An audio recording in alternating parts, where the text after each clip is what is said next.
kaart te halen en ja, zo sterk mogelijke selectie. Tapi paperwork yang diperlukan PSSI sudah lengkap. En als dat allemaal goed is, dan vlieg ik als het goed is binnenkort naar Indonesië.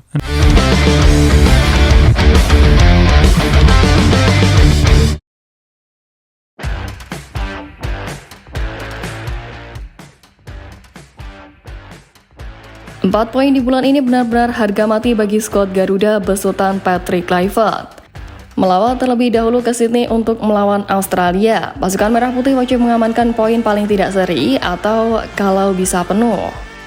Setelah lawatan itu, tim Garuda wajib memenangkan laga kandang kontra Bahrain 5 hari berselang demi mengamankan posisi mereka di papan atas klasemen. Kluivert sendiri juga telah menyampaikan sejak Januari lalu bahwa dia menargetkan 4 poin dari kedua laga tersebut demi melancarkan jalan skuad Garuda ke putaran final Piala Dunia 2026. Nah, selagi kemenangan atas Bahrain lebih realistis untuk diraih, timnas Indonesia kini mungkin juga berpotensi meraih hasil yang lebih dari 1 poin saat menghadapi Australia. Sebab seperti yang kita tahu, Sakura tengah dilanda badai cedera yang membuat mereka kehilangan sejumlah pemain penting seperti Harry Sauter dan Alessandro Kirkati.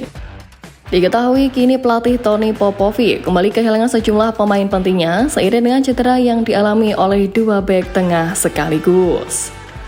Bek tengah Portsmouth Hayden Matthews dikonfirmasi mengalami cedera pergelangan kaki yang membuat absen hingga musim ini berakhir. Badai cedera di pos bek tengah makin buruk lantaran Cameron Burgess juga dikabarkan mengalami cedera sebagaimana pernyataan dari pelatih Ipswich Town Kieran McKenna. McKenna menyampaikan bahwa ada 4 pemain yang mengalami cedera dalam pertandingan melawan Nottingham Forest di Piala FA, yang mana Cameron Burgess merupakan salah satu di antaranya dengan mengalami masalah pada betisnya. Kondisi ini sejatinya membuat timnas Indonesia makin untung atas makin buntungnya Australia. Dan tentu kesempatan ini harus dimanfaatkan semaksimal mungkin untuk meraih poin penuh di kandang The Sacros.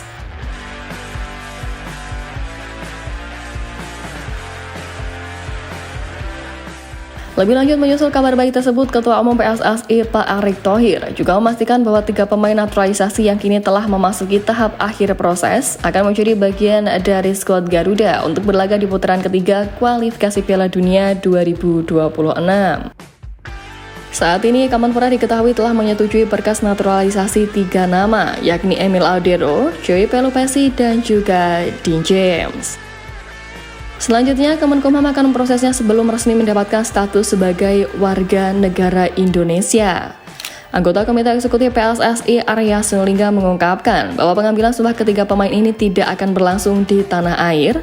Mereka akan menjalani prosesi tersebut di Eropa, menyesuaikan dengan jadwal kompetisi yang mereka jalani di luar negeri.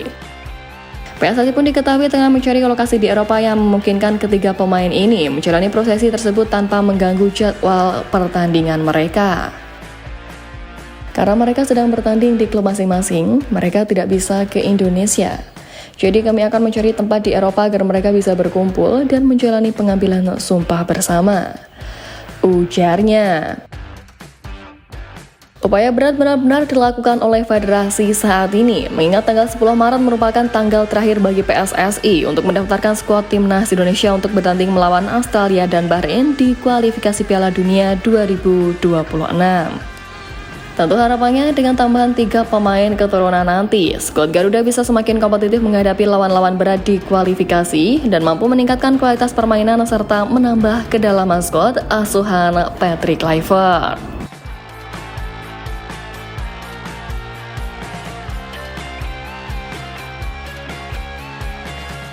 Nah, di tengah usaha PSSI mengebut proses naturalisasi dari Emil, Dean, dan Joey, mencuat kabar pula kalau ada 3 pemain keturunan top lain yang akan menyusul Joey Pelupesi dan kawan-kawan. Memang seperti yang kita tahu, Pak Erick Thohir sudah mengatakan bahwa pihaknya belum akan berhenti melakukan manuver pemain berkualitas di Eropa demi menjaga kedalaman skuad sampai di masa mendatang. Dan kini mencuatnya sebanyak 3 pemain yang dimaksud adalah nama-nama seperti Jayden Oosterwolde, Tristan Guijer, dan Miliano Jonathans. Beberapa waktu lalu, asisten pelatih timnas Indonesia Alex Pastur dikabarkan menemui fullback kiri Jayden Oosterwolde di Turki yang disampaikan oleh akun fanbase terpercaya milik Fenerbahce @1907bros. Kabar ini jelas memantik perhatian dari netizen dan diyakini bahwa Jayden bakal menjadi nama selanjutnya yang bakal diproses menjadi WNI. Kemudian untuk nama Tristan Guijer, pemain satu ini semakin menarik perhatian usai memasang tato di bagian dadanya dalam bahasa Indonesia dengan kata keluarga. Fakta ini lantas menunjukkan adanya kemungkinan Tristan Guijer beralih negara dari Belanda ke Indonesia. Apalagi pemain yang cedera sejak Agustus tahun lalu ini mengaku sudah dihubungi PSSI, namun belum ada kelanjutan karena disinyalir masih menunggu Tristan Guijer pulih dari cedera lutut. Sementara itu untuk Emiliano Jonathans, ia mengaku sudah didekati oleh PSSI sejak beberapa tahun terakhir. Meski saat ini mengaku belum mengambil keputusan, ada kemungkinan Emiliano Jonathans memilih untuk membela timnas Indonesia suatu hari nanti. Ya, menilai itu semua, ketiganya diketahui merupakan pemain berkualitas yang sama-sama berkarir di Liga Top Eropa, sehingga diyakini bakal menambah keseimbangan skuad yang nanti juga akan dilengkapi oleh Emil Audero dan kawan-kawan.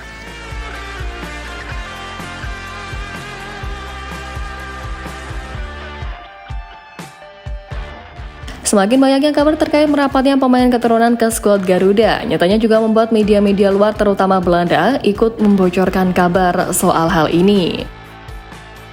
Terbaru ini, seorang jurnalis Belanda, Danny van Laar, memberikan kode jika Maurits Hilstra akan ke Indonesia pada bulan ini, bertepatan dengan laga timnas Indonesia versus Bahrain di kualifikasi Piala Dunia 2026. Dalam postingan video keterlibatan Danny van Laar dengan beberapa pemain keturunan timnas Indonesia seperti Tom Hai dan Sandy Walsh yang melakukan sesi foto jersey baru tim Garuda, Maurits Hilstra berkomentar dengan sebuah candaan dan menanyakan kapan sang jurnalis akan dinaturalisasi. Menjawab pertanyaan itu, Danny mengatakan kalau dirinya akan terbang dengan Mauro di bulan Maret, yang mengindikasikan bahwa sang pemain sepertinya akan ke Indonesia di bulan ini. Mauro memang mencuri nama yang telah lama disebut-sebut sebagai kandidat pemain naturalisasi, namun hingga saat ini belum ada perkembangan terbaru mengenai kelanjutan dari proses administrasi yang diajukannya. Tapi meski demikian, Maurits Hilstra tak menyembunyikan ambisinya untuk bisa terus berseragam timnas Indonesia. Yap, tapi terlepas dari itu semua, yang jelas sekarang ini laga melawan Australia dan juga Bahrain benar-benar hanya tinggal menghitung hari. Hampir seluruh penggawa Garuda mengungkapkan ketidaksabarannya kembali membela timnas kebanggaannya, tak terkecuali The Professor atau Tom Hai. Tom Hai mengaku sudah tak sabar untuk membela tim Garuda dalam lanjutan putaran ketiga dan mengakui bahwa tugas negara ini merupakan hal yang paling menyenangkan baginya. Pemain berusia 30 tahun ini sudah mencatatkan 9 caps dan 2 gol sejak debutnya bersama timnas Indonesia tahun lalu, menjadikannya sosok kunci di lini tengah skuad Garuda. Kemampuannya mengatur permainan dan memberikan umpan akurat akan sangat dibutuhkan dalam dua laga krusial ini.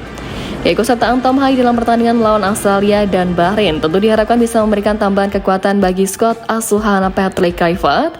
Sebagai gelandang yang memiliki visi permainan yang tajam, ia dapat mencuri penyeimbang di lini tengah sekaligus menjadi kreator dari serangan. Tom Hai menegaskan bahwa Indonesia harus bisa mendapatkan hasil terbaik dalam dua pertandingan mendatang. Ia pun yakin bahwa skuad Garuda mampu bersaing dan juga bisa membungkam Australia maupun Bahrain.